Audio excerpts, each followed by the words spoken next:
యోహాను సువార్త 21వ అధ్యాయము 1-4 వచనాలు చదువుకుందాం. యోహాను సువార్త 21వ అధ్యాయము 1-4 వచనాలు చదువుదాం. అటు తరువాత యేసు తిబెరియా సముద్ర తీరమున శిష్యులకు మరలా తన్ను ప్రత్యక్షపరచుకొనెను.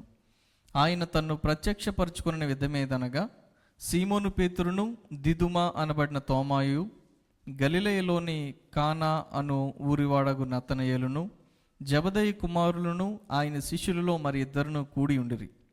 సీమోను పేతురు, నేను చేపలు పట్టబోదునని వారితో అనగా, వారు మేమును నీతో కూడా వచ్చేదమనిరి. వారు వెళ్ళి దోణి ఎక్కిరి, కానీ ఆ రాత్రి ఏమీ పట్టలేదు. సూర్యోదయం అగుచుండగా యేసు ధరిని నిలిచెను. అయితే ఆయన యేసు అని శిష్యులు గుర్తుపట్టలేదు. దేవుడు తన పరిశుద్ధ వాక్యం దీవించునుగాక. ఆమేన్. చార్లెస్ బ్రాడ్లీ టెంపుల్టన్ అనేటువంటి ఒక దైవజనుడు ఉండేవారు. ఆయన గొప్ప ఇవాంజలిస్ట్ మాట. 1915వ సంవత్సరంలో పుట్టారు. 2001లో ఆయన చనిపోయాడు. అయితే ఆయన దేవునికి తన జీవితాన్ని సమర్పించుకుని ఒక గొప్ప సేవకుడిగా ఆయన ఎదగడం జరిగింది. మనందరికీ తెలిసిన మరొక వ్యక్తి బిల్లీ గ్రహాం గారు, ఈయన ఇద్దరు కలిసి చాలా మీటింగ్స్ చేశారన్నమాట. బిల్లీ గ్రహాం గారికి మంచి క్లోజ్ ఫ్రెండ్. చాలా మంచిగా వీళ్ళిద్దరు కూడా సువార్త చేశారు. గోల్డెన్ ట్విన్స్ అని చెప్పి కూడా వీళ్ళని పిలిచేవారు. అలాగా చాలా బహుబలంగా దేవుని కొరకు వాడబడ్డాడు. ఒక పెద్ద చర్చ్ ఆయన నిర్మించారు. తర్వాత ఒక టెలివిజన్లో ఒక షో కూడా వీళ్ళు స్టార్ట్ చేశారు. లుక్ అప్ అండ్ లివ్ అనేటువంటి పేరుతోటి ఒక షో కూడా వీళ్ళు స్టార్ట్ చేశారు. ఇలాగా దేవుని కోసం బలంగా వాడబడుతున్నటువంటి వ్యక్తికి చాలా అనుమానాలు వచ్చినాయి. క్రైస్తవ్యము కోసము చాలా అనుమానాలు వచ్చినాయి. ఎవరికంటే ఎవాంజలిస్ట్ అయినటువంటి ఈయనకి, టెంపుల్టన్కి. ఈ యొక్క అనుమానాల్లో నుంచి ఎక్కడికి వెళ్ళిపోయాడంటే, ఈయన నాస్తికుడిగా మారిపోయాడు. ఏ దేవుడు కూడా లేడు అనేటువంటి స్థాయిలోనికి వెళ్ళిపోయి వెనక్కి దిగజారిపోయాడు. ఆత్మీయ జీవితంలో దేవుని విడిచిపెట్టేశాడు. చివరికి ఆయన తర్వాత కొన్ని రోజులకి ఒక పుస్తకాన్ని రాశాడు. ఏమిటంటే ఫేర్వెల్ టు గాడ్ అనేటువంటి పుస్తకాన్ని రాశాడు. దేవునికి గుడ్ బై చెప్పేస్తూ ఒక పుస్తకాన్ని రాశాడు మాట. అలాగా తన యొక్క జీవితంలో దిగజారిపోయాడు మాట ఆయన. అలాంటి జీవితాన్ని ఈయన జీవించాడు చార్లెస్ టెంపుల్టన్. దేవుని కొరకు చాలా బలంగా ఘనంగా వాడబడినటువంటి ఈయన వ్యక్తి దేవుణ్ణి విడిచిపెట్టేసి దేవునికి దూరం అయిపోయి చివరికి ఇలాగా నాస్తికుడిగా మిగిలిపోయాడు. అయితే ఈ రోజున అలాంటి ఒక వ్యక్తి కోసం మనము మాట్లాడుకుందాం. ఈరోజు బలలో మనము పాల్గొనబోతున్నాము. బలలో పాల్గొనే ముందు మనల్ని మనము పరిశీలన చేసుకునే సమయం మాట. దేవుని ఎదుట మనల్ని మనము పరీక్షించుకోవలసినటువంటి సమయం.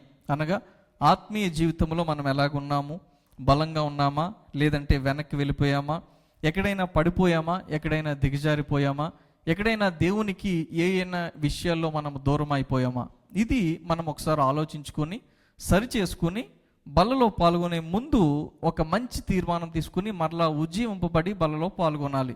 ఇది బలలో పాల్గొనే ముందు క్రైస్తవులమైనటువంటి మనం చేయాల్సినటువంటి పని. అయితే ఇక్కడ చదివినటువంటి వాక్యంలో అలాంటి ఒక వ్యక్తే మనకు కనిపిస్తూ ఉంటాడు అన్నమాట.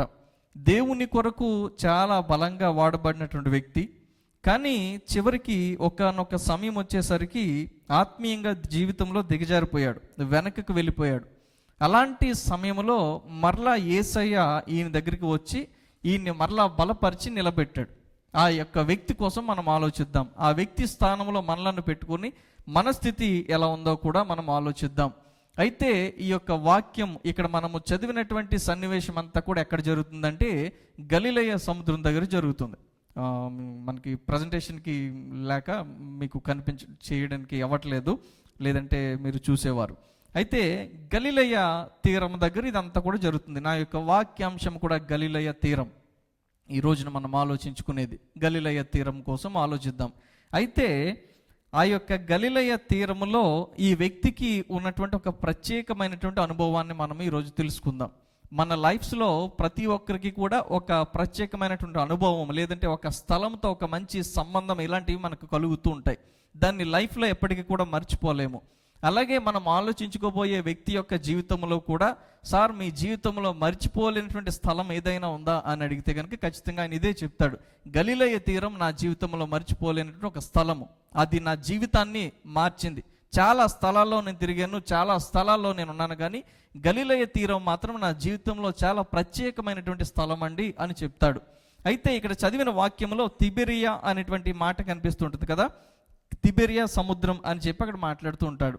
మరొక చోట మనము చూసినట్లయితే ఇంకా వేరే పేర్లు కనిపిస్తూ ఉంటాయి. అయితే ఇశ్రాయేలు దేశంలో మంచినీటి సరస్సు, అతిపెద్ద మంచినీటి సరస్సు ఇది మాట. ఇది సముద్రం అని పిలుస్తారు కానీ నిజానికి ఇది సరస్సు లాంటిది. గలిలయ సరస్సు, గలిలయ సముద్రం అని చెప్పి దీన్ని పిలుస్తారు. అయితే దీని చుట్టూ ఉన్నటువంటి ప్రాంతాలు చాలా ఉన్నాయి. దానికి ఉన్నటువంటి పేర్లు తిబెరియా అనేటువంటి పేరు ఒకటి వాడబడింది, తర్వాత గెన్నెసరెతు అనే సరస్సు అనేటువంటి పేరు వాడబడింది, తర్వాత కిన్నెరతు అనేటువంటి పేరు కూడా వాడబడింది. అయితే ఈ 3 పేర్లు కూడా దీనికే వాడబడింది. ఏదైనా సరే గలిలయ సముద్రమే, దానికోసమే ఈ పేర్లు వాడడం జరిగింది. అయితే ఈ స్థలంలో ఒక వ్యక్తి యొక్క జీవితంలో జరిగిన గొప్ప అనుభవాన్ని మనం చూద్దాం. ఆయన ఎవరో కాదు, పేతురు. మన యొక్క జీవితాల్లో మనందరికీ కూడా పరిచయం ఉన్నటువంటి వ్యక్తి పేతురు. పేతురు జీవితంలో ఎంత ప్రత్యేకమైనటువంటి స్థలమో ఇది మనము ఆలోచిద్దాం.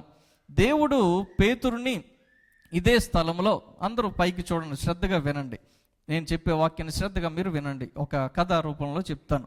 3.5 సంవత్సరాల క్రితము యేసు ప్రభు పేతురుని ఇదే స్థలంలో పిలుచుకున్నాడు.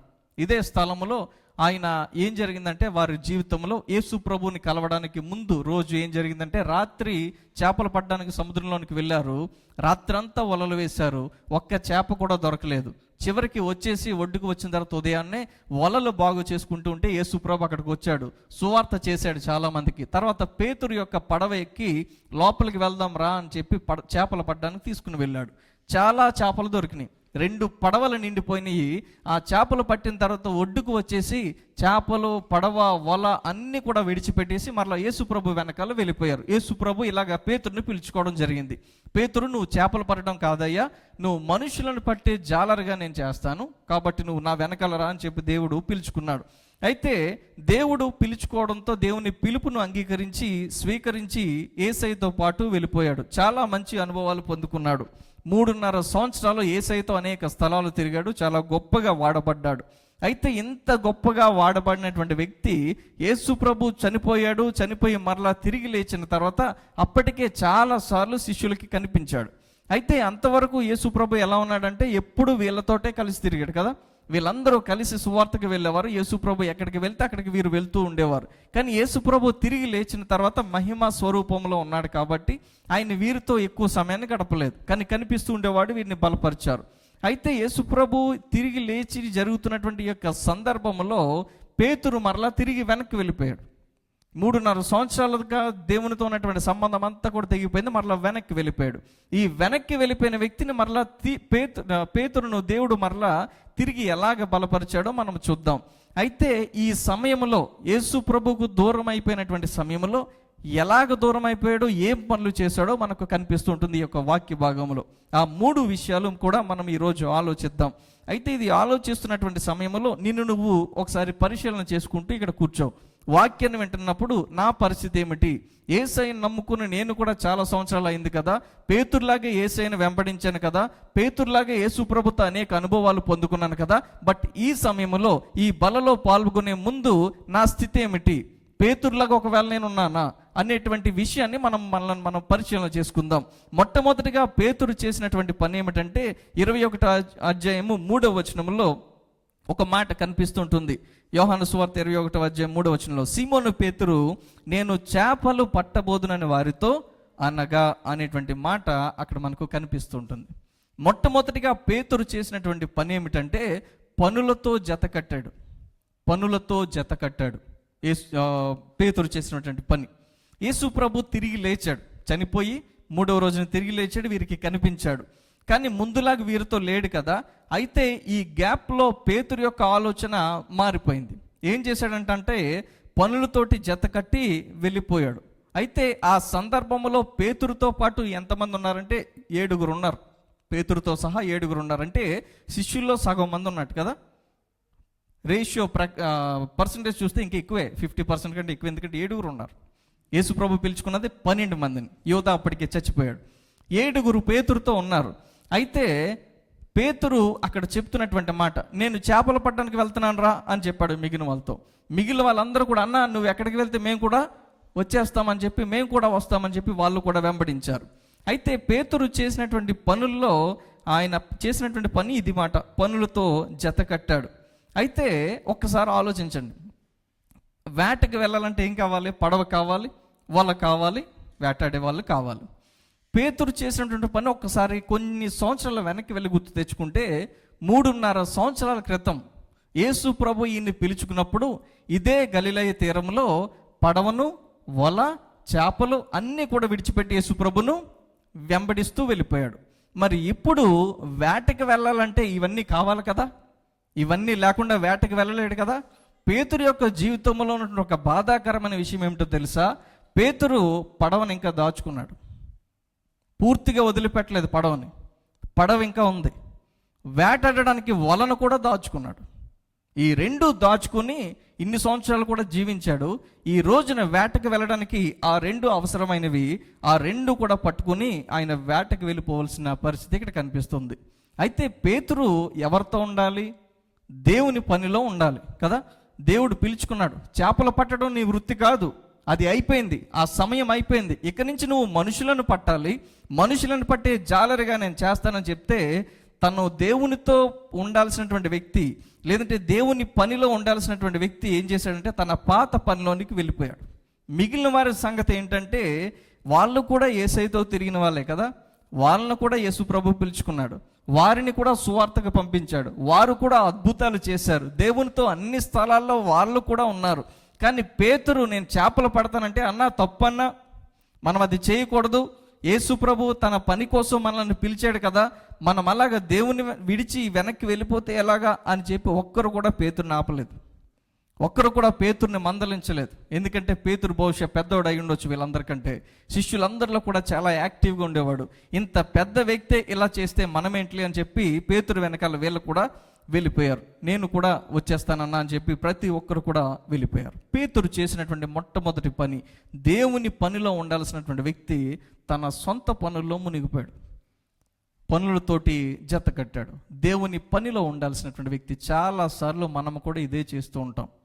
యేసుక్రీస్తును నమ్ముకొని దేవుని నమ్ముకున్నటువంటి బిడ్డలుగా జీవిస్తూ, ఆయన పిల్లలుగా మనము జీవిస్తూ, ఇలాంటి పరిస్థితులు వచ్చినప్పుడు మన పనుల్లో మనము బిజీ అయిపోతూ ఉంటాం. దేవుని పనిలో ఉండాల్సినటువంటి నీవు, దేవునితో ఉండాల్సినటువంటి నీవు ఒకవేళ నీ పనులతోటి జత కట్టి జీవిస్తూ ఉన్నావేమో ఒకసారి పరిశీలన చేసుకో. బలలో పాల్గొనే ముందు శుక్రవారం ప్రార్థన జరుగుతుంది, ప్రార్థనలో ఉండాల్సిన నీవు ఎక్కడ ఉంటున్నావు? ఆదివారం ఈ యొక్క సమయంలో ఆరాధన జరుగుతుంది దేవుని యొక్క మందిరంలో, ఆరాధనలో ఉండాల్సినటువంటి నీవు ఎక్కడ ఉంటున్నావు? బుధవారం స్త్రీల కూడా జరుగుతుంది, స్త్రీలందరూ ఇక్కడ ఉన్నారు, స్త్రీల కొడుకులో ఉండాల్సిన నీవు ఎక్కడ ఉంటున్నావు ఆ సమయంలో? లేదంటే ఉపవాస ప్రార్థన జరుగుతుంది, ఉపవాస ప్రార్థన చేయాల్సినటువంటి నీవు ఎక్కడ ఉంటున్నావు? పేతురు స్థితి అదే. దేవుని పనిలో ఉండాల్సినటువంటి వ్యక్తి, దేవుని నమ్ముకుని దేవుడు పిలిచినటువంటి పిలుపుని విడిచిపెట్టి తన పనుల్లోకి వెళ్ళిపోయి తిరుగుతున్నాడు. ఈ రోజున ఒకవేళ అలాంటి స్థితిలో ఉంటే కనుక సరి చేసుకుందాం. మనం దేవుని పనిలో ఉండాలి, నీవు దేవునితో ఉండాలి, దేవుడు నిన్ను పిలుచుకున్నాడు. ఒకవేళ నీ ముందు ఎవరైనా ఉన్నవారు ఇలాంటి పని చేయడానికి వెళుతూ ఉంటే, నిన్ను ప్రేరేపిస్తే, వారు పెద్దవారైనా చిన్నవారైనా, అన్న ఇది తప్పు కదా, మనం దేవుని మందిరానికి వెళ్ళాలి కదా, ఈరోజు మందిరంలో మనం ఉండాలి కదా, ఈ ప్రార్థన అయిపోయిన తర్వాత వెళ్దాంలే ఎక్కడికైనా అని చెప్పగలవా? నువ్వు ఎవరికైనా అలా చెప్పావా? ఈరోజు ప్రార్థన కదా, ప్రార్థన అయిన తర్వాత పని చూసుకుందాం అని ఎప్పుడైనా మనం చెప్పగలిగామా? పేతురు దగ్గర మిగిలిన వాళ్ళు కూడా చెప్పలేదు, కూడా వెళ్ళిపోయారు. క్రైస్తవులు మనము వెంబడించే వారిగా వెళ్ళిపోతూ ఉంటామంట. మన ముందు ఎవరు ఏం చేస్తూ ఉంటే దాన్ని చేస్తూ ఉంటాం. కానీ ఎదుటి వారిని మనం ఒకవేళ వాళ్ళు తప్పు చేస్తే మనం మందలించడానికి భయపడిపోతూ ఉంటాం. దేవుని విషయంలో ఒకవేళ ఎవరైనా, నీ పెద్దవారైనా చిన్నవారైనా కరెక్ట్గా లేకపోతే వారిని మందలించి దారిలోనికి తీసుకురావాల్సిన బాధ్యత మనది, ప్రతి ఒక్కరిది కూడా. వాళ్ళు ఏదో చేశారు నేను కూడా వెళ్ళిపోతానంటే పేతురులాగే అయిపోద్ది మన జీవితం కూడా. పేతురు పనులతోటి జత కట్టాడు. ఒకవేళ నువ్వు నేను కూడా మన పనులతోటి జత కట్టి జీవిస్తున్నట్లయితే దయచేసి మన స్థితిని మార్చుకుందాం. రెండవ విషయం ఏం చేశాడంటే, అదే 3వ వచనంలో పేతురు నేను చేపలు పడతానని అన్న తర్వాత వాళ్ళు చెప్పినటువంటి మాట, మేమును నీతో కూడా వచ్చేదమనిరి. వారు వెళ్ళి దోణి ఎక్కిరి. అక్కడితో ఆగుదాం. వారు వెళ్ళి దోణి ఎక్కిరి. దాని ముందు మేమును నీతో కూడా వచ్చేదము. రెండవది జనులతోటి జతకట్టాడు, పనులతోటి జతకట్టాడు.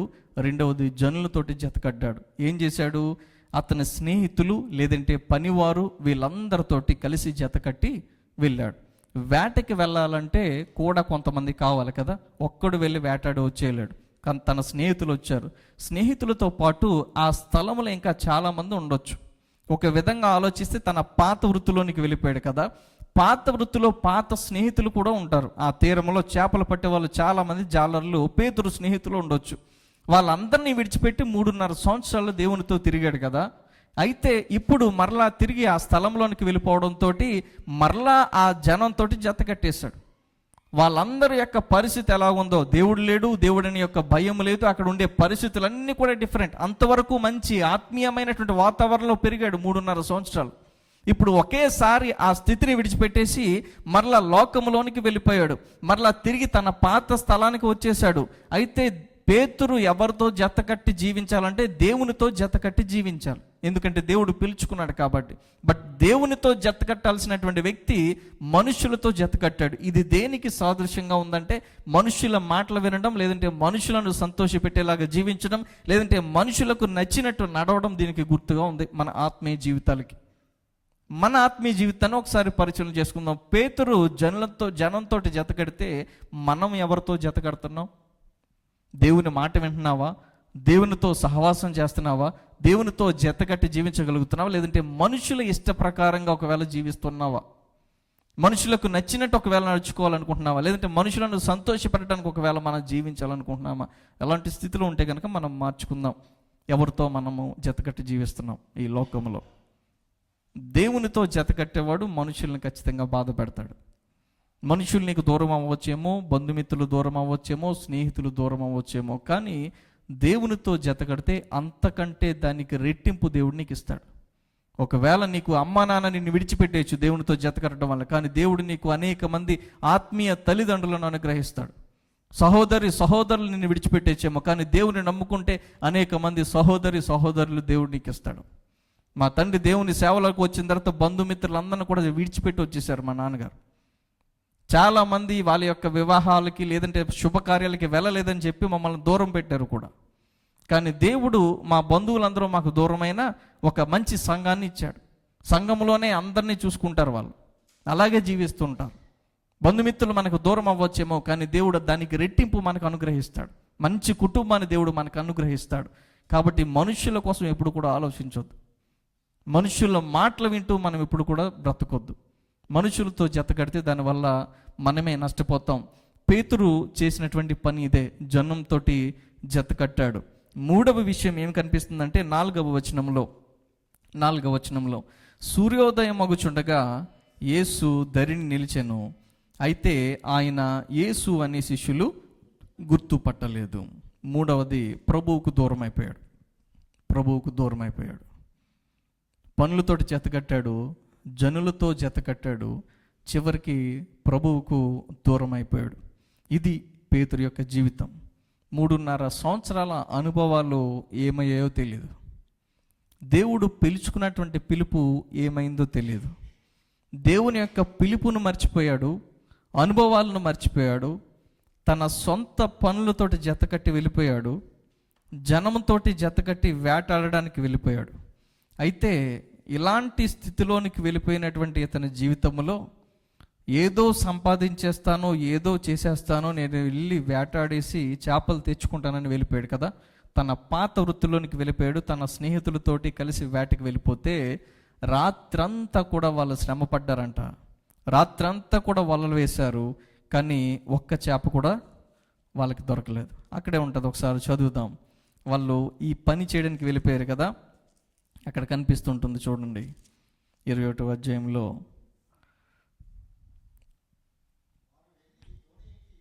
వారు వెళ్ళి దోణి ఎక్కిరి, కానీ ఆ రాత్రి ఏమీ పట్టలేదు. రాత్రంతా కూడా వాళ్ళు వలలు వేసి ప్రయత్నం చేశారు, కానీ వారికి ఒక్క చేప కూడా మరలా దొరకలేదు. అయితే ఈ సమయంలో ఉదయం అయిపోయింది, రాత్రంతా కూడా వలలు వేసి అలసిపోయి ఉన్నారు కదా, ఇంకా సముద్రంలోనే ఉన్నారు. యేసుప్రభు ఉదయాన్నే తెల్లవారుచుండగా ఒడ్డుకు వచ్చాడంట. యేసుప్రభు ఒడ్డుకు వచ్చి యేసుప్రభు వాళ్ళని పిలుస్తూ ఉంటాడు, పిల్లలారా భోజనం చేయడానికి మీ దగ్గర ఏమైనా ఉందా? భోజనం అంటే బ్రేక్ఫాస్ట్, అక్కడ ఉదయాన్నే కదా, ఉదయాన్నే బ్రేక్ఫాస్ట్ చేయాలి, అల్పాహారం తినడానికి మీ దగ్గర ఏమైనా ఉందా అని చెప్పి అడిగితే వాళ్ళు మా దగ్గర ఏమీ కూడా లేదని చెప్తారు. అయితే వాళ్ళు స్థితి మనం ఇక్కడ చూసినట్లయితే కనుక, ఆ ఒడ్డు నుండి మాట్లాడుతున్నటువంటి వ్యక్తి ఎవరో కూడా వాళ్ళు తెలుసుకోలేకపోయారు. ఇక్కడ 4వ వచనంలో అదే కనిపిస్తుంది. ఆయన వచ్చి ఒడ్డును నిలబడ్డాడు ధరిని, కానీ యేసు అని శిష్యులు గుర్తుపెట్టలేదండి. ఎంతమంది ఉన్నారు అక్కడ శిష్యులు? 7 ఉన్నారు. 7 ఉన్నారు. 7లో ఒక్కరికి కూడా యేసు ప్రభువుని గుర్తుపట్టే స్థితిలో లేరు. ఎందుకో తెలుసా?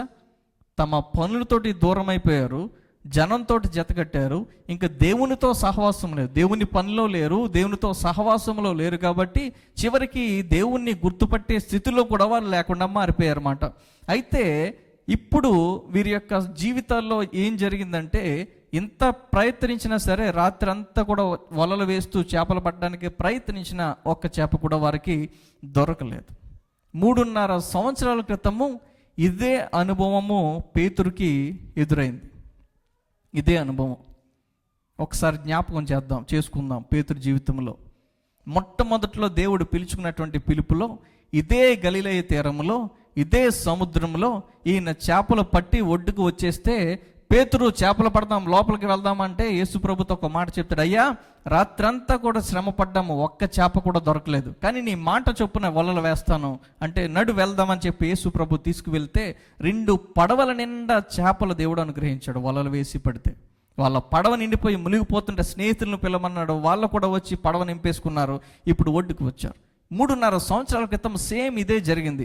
ఇప్పుడు మరలా అదే అనుభవం. రాత్రంతా కూడా వేటాడారు, ఒక్క చేప కూడా దొరకలేదు. ఉదయం అయిపోయింది, యేసు ప్రభు వచ్చి అడుగుతున్నాడు ఏమైనా ఉందా అంటే ఏమీ కూడా లేదు అని ఇక్కడ యేసు ప్రభుతో చెప్తున్నారు.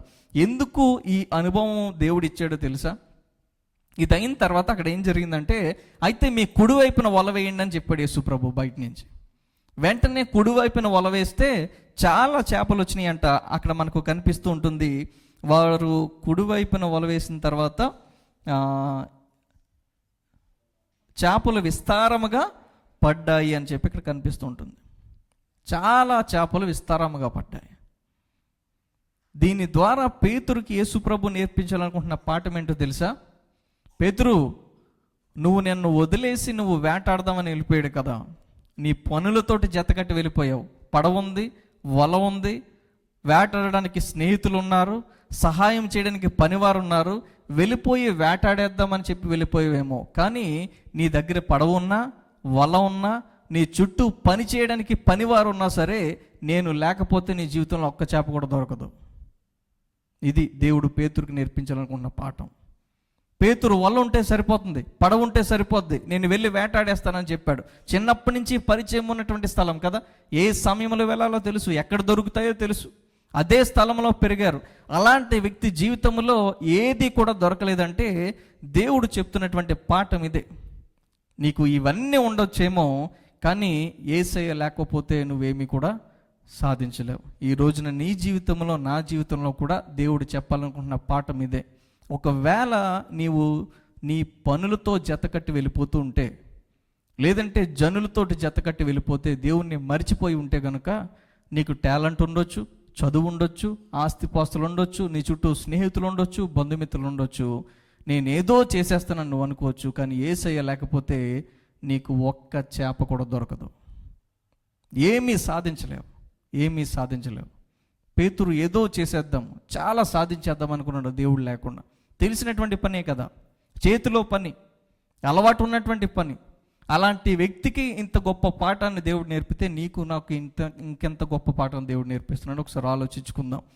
యేసయ్య వచ్చాడు, యేసయ్య చెప్పినట్టు వలలు వేస్తే వారికి అనేకమైనటువంటి చేపలు దొరికినాయి అంట. ఇది దేవుడు పేతురు జీవితంలో చేసినటువంటి పని. 3 విషయాలు మనం చూసాం. పేతురు యేసయ్యను విడిచిపెట్టి పనులతో జతకట్టాడు, జనులతో జతకట్టాడు, ప్రభువుకు దూరం అయిపోయాడు. ఇప్పుడు ఈ చేపలు పట్టిన తర్వాత అప్పుడు కళ్ళు తెరుచుకునే ఒక్కొక్కడికి వాళ్ళకి. అందులో మరలా పేతురికి కూడా కళ్ళు తెరవలేదు. ప్రక్కన ఉన్నటువంటి ఒకరు చెప్పారంట, ఆయన ఎవరో కాదు, యేసు ప్రభు. పేతురు వలలు లాగుతున్నాడు, చేపలు పట్టాడు, అయినా గుర్తు రాలేదు. 3.5 సంవత్సరాల క్రితం ఇదే కదా నా జీవితంలో జరిగిందని గుర్తు రాలేదు. పక్కన ఉన్నటువంటి శిష్యుల్లో ఒకరు చెప్తూ ఉన్నారన్నమాట.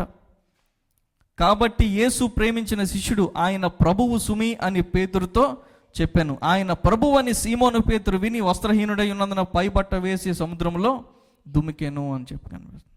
అంటే ఆయన వేటాడడానికి వెళ్ళారు కదా రాత్రి అంతా కూడా. సో పూర్తిగా బట్టలు, వెంటనే పై బట్టలు వేసుకుని పడవలో సముద్రంలోకి దూకేసి ఈదుకుంటూ యేసు ప్రభు దగ్గరికి వచ్చేసాడు. ఇప్పుడు పడవను తీసుకుని వచ్చారు. ఇది పేతురు యొక్క జీవితంలో అత్యంత ప్రాముఖ్యమైనటువంటి సన్నివేశం అని చెప్పుకోవచ్చు. పేతురు యొక్క రెస్టోరేషన్, ఆయన తిరిగి పునరుద్ధరించబడడం ఇక్కడ కనిపిస్తుంటుంది. ఈ పడవని చేపలన్నీ కూడా ఒడ్డుకు తీసుకుని వచ్చేసారు. యేసు ప్రభు అక్కడ ఆయన వాళ్ళతో మాట్లాడిన మాట ఏమిటంటే, పిల్లలారా తినడానికి మీ దగ్గర ఏమైనా ఉందా అని చెప్పి అడిగాడు కదా. అయితే ఏం లేదంటే సరే కుడివైపున వల వేయండి అని చెప్పి పట్టమన్నాడు. చాలా చేపలు దొరికినాయి. కానీ వీళ్ళు ఒడ్డుకు వచ్చేటప్పటికి అక్కడ ఆల్రెడీ సిద్ధపడిపోయి ఉంది. అక్కడ మీరు అక్కడ చూసినట్లయితే వారు దిగి దరికి రాగానే 9వ వచనంలో వారు దిగి దరికి రాగానే అక్కడ నిప్పులను వాటి మీద ఉంచబడిన చేపలను రొట్టెయు వీళ్ళు తెచ్చినాయి వేసాడు దేవుడు. అక్కడ వాళ్ళు తెచ్చినాయా?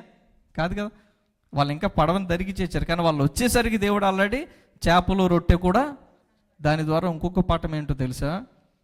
నువ్వు సంపాదించుకున్న దాంతో నువ్వు బ్రతికేద్దాం అనుకుంటావేమో, అది అవ్వదు. నువ్వు పోషించబడడానికి నేను ఇస్తాను, నువ్వు బ్రతకడానికి నేను సిద్ధం చేస్తాను. దేవుణ్ణి నమ్ముకున్నటువంటి వ్యక్తులకు దేవుడు ఏ లోటు కూడా చేయనని దేవుడు తన వాగ్దానం ఇచ్చాడు కదా.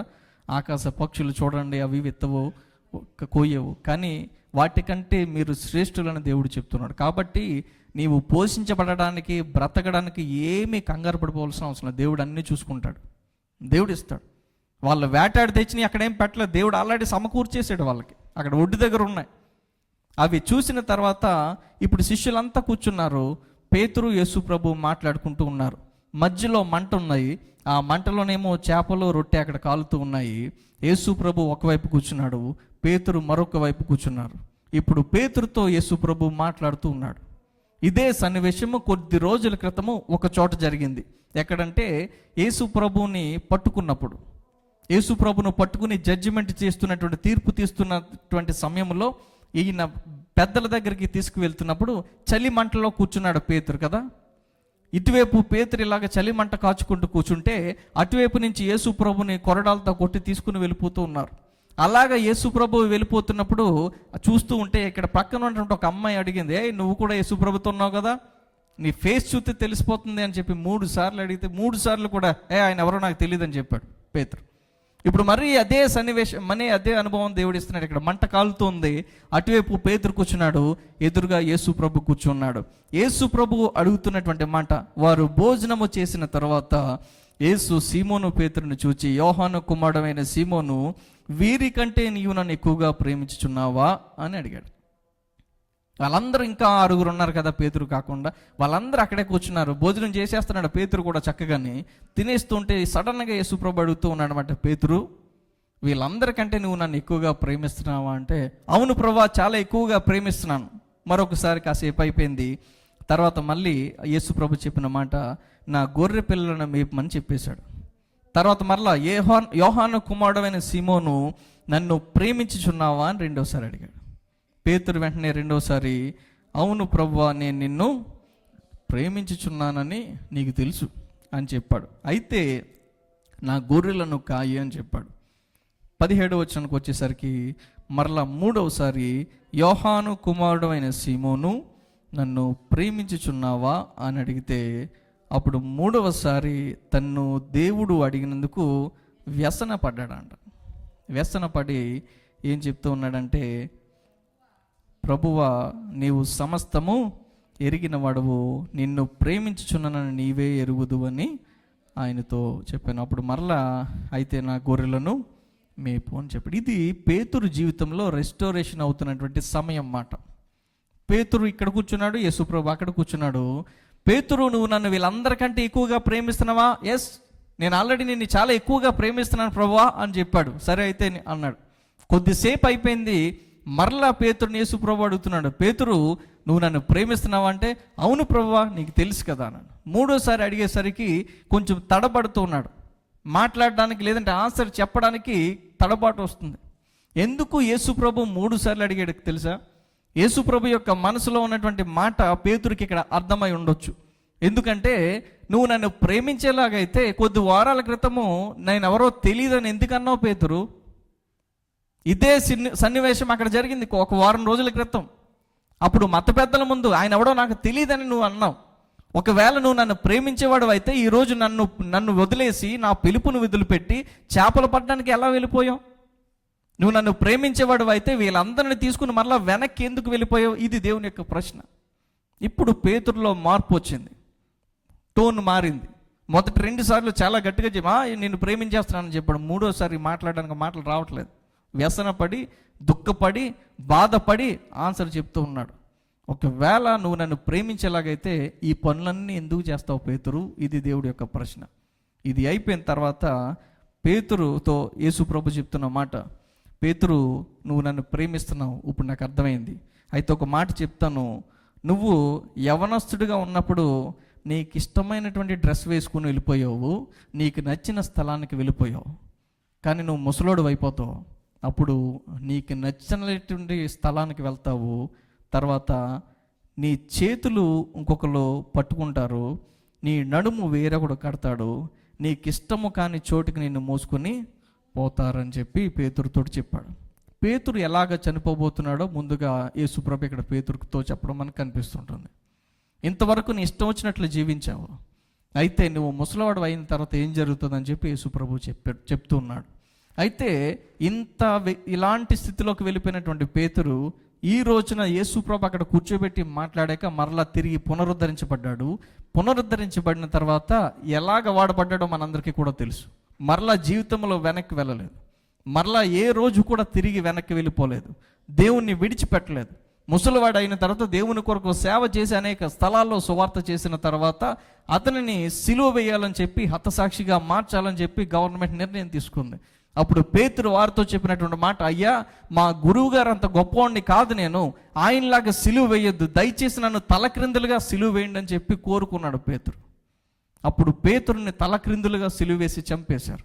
చివరికి ప్రాణం పోతున్నా సరే ఇప్పుడు యేసుప్రభు ఎవడో తెలియదని ఒప్పుకోకుండా అలాంటి స్థితిలో లేడు పేతురు. ఇలాగ దేవుని కొరకు హతసాక్షిగా మార్చబడ్డాడు పేతురు. పేతురు జీవితంలో ఇలాంటి గొప్ప అనుభవం పొందుకున్నది ఎక్కడంటే గలిలయ తీరంలో. తప్పిపోయినటువంటి పేతురును దేవుడు ఎక్కడ కనుగొన్నాడంటే గలిలయ తీరంలో కనుగొన్నాడు. 3.5 సంవత్సరాల క్రితము దేవుడు లేకుండా లోకంలో జీవిస్తుంటే యేసుప్రభు అక్కడికి వచ్చి పేతురుని కనిపెట్టాడు, తీసుకున్నాడు, పిలుచుకున్నాడు. మరలా తిరిగి మళ్ళీ అదే స్థలానికి వెళ్ళిపోతే మరలా అదే తీరం దగ్గరికి వచ్చి యేసుప్రభు మరలా వాళ్ళని పట్టుకున్నాడు. ఈ రోజున ఇక్కడ ఉన్న నువ్వు నేను ఆలోచించుకోవాల్సిన విషయం, మన స్థితి ఎలా ఉందో ఒకసారి పరిశీలన చేసుకుందాం. దేవుడు మనల్ని తన పిలుపుతో పిలుచుకున్నాడు, తన పనిలో ఉండాలని చెప్పి పిలుచుకున్నాడు, తనతో సహవాసం చేయాలని పిలుచుకున్నాడు. మరి మన జీవితాలు ఎలా ఉన్నాయి? ఒకవేళ పేతురులాగే మన జీవితాలు ఉంటే కనుక పేతురుని అడిగినటువంటి ప్రశ్న దేవుడు నిన్ను నన్ను కూడా అడుగుతున్నాడు. ఇక్కడున్న మనందరి పేర్లు పెట్టి దేవుడు పిలుస్తున్నాడు, ప్రియ కుమార్తె లేదంటే ప్రియ కుమారుడు, నువ్వు నన్ను ప్రేమిస్తున్నావా? ఒకవేళ నేను నిన్ను ప్రేమిస్తున్నాను ప్రభువా అని అంటే కనుక మరి నన్ను ప్రేమించేలాగైతే నీవు పనులతోటి ఎందుకు జతకట్టి వెళ్ళిపోయావు? నువ్వు నన్ను ప్రేమిస్తున్నట్లయితే జనులతోటి జతకట్టి ఎందుకు జీవిస్తున్నావు? నా మందిరంలో ఉండాల్సినటువంటి నీవు బయట నీ పనుల్లో ఉంటే ఇక నాతో ఏం సహవాసం ఉన్నట్టు నీకు? దేవుని ప్రార్థన సన్నిధిలో ఇక్కడ ఆరాధన జరుగుతుంటే నువ్వు రోడ్ల మీద తిరుగుతుంటే దేవునితో జతకట్టినట్ట, మనుషులతో జతకట్టినట్ట? దేవునితో సహవాసం చేయాల్సినటువంటి మనము లోకస్తులతో, లోకంతో సహవాసం చేస్తూ ఉంటే ఇక దేవుణ్ణి ప్రేమిస్తున్నామని చెప్పి ఎలా చెప్పగలం? అదంతా అబద్ధమే అవుతుంది. పేతురు అబద్ధాలు చెప్పేస్తున్నాడు అక్కడ కూర్చుని. అందుకే యేసుప్రభు మరలా అడిగాడు. నిన్ను కూడా అదే ప్రశ్న అడుగుతున్నాడు దేవుడు ఈ రోజున. ఒకసారి పరిశీలన చేసుకుంటావా? కళ్ళు మూసుకుందాం. నువ్వు నన్ను ప్రేమిస్తున్నావా? ఒకవేళ ప్రేమించకపోతే కనుక యేసయ్య నిన్ను ఇక్కడ కనుగొనాలని చూస్తూ ఉన్నాడు. గలిలయ